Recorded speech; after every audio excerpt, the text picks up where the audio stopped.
Welcome to another edition of Don't Waste Your Time. This video may not be for you. My name is Purcell and we're still chugging along with the audio section, the audio files. I am such an audiophile. I love great sounding music. And oh, by the way, that's not a picture of me.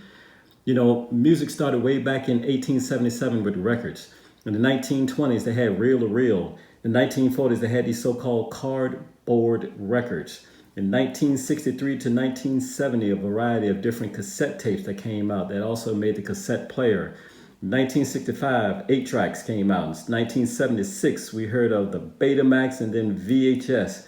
1978 had Laserdisc. 1982 had the compact disc, otherwise known as the CD. 1988 had the DAT tapes. In 1992 were mini discs. 2002 had the USB flash drive, and we finished up with the digital streaming digital memory card in 2011.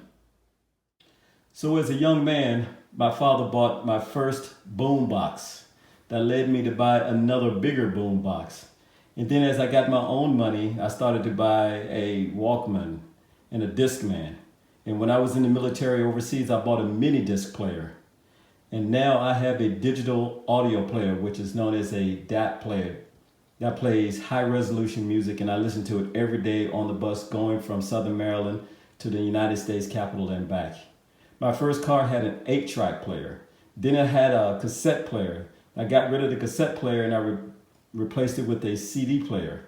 And then basically I just had a CD player for a long period of time, and then we started getting the digital and the streaming stuff. But once I bought the Tesla, I knew full well that I was going to step up my game and get the best sound possible in my car. And it all started first with the speakers. For all of the mediums, all of the things that I mentioned, it all harkens back to the old radio station that I used to listen to when I was a little boy.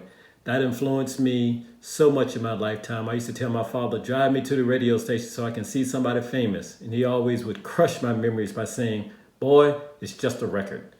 But it stayed with me, and I wanted to be a radio announcer, which I became. And then I started getting into music, and now I'm into high-end music. So I decided to look at my factory speakers, and I began right there. All right, so upon making the decision of keeping the original Tesla speakers or going with an aftermarket speaker, I decided to pull out my original speakers that was made by Tesla.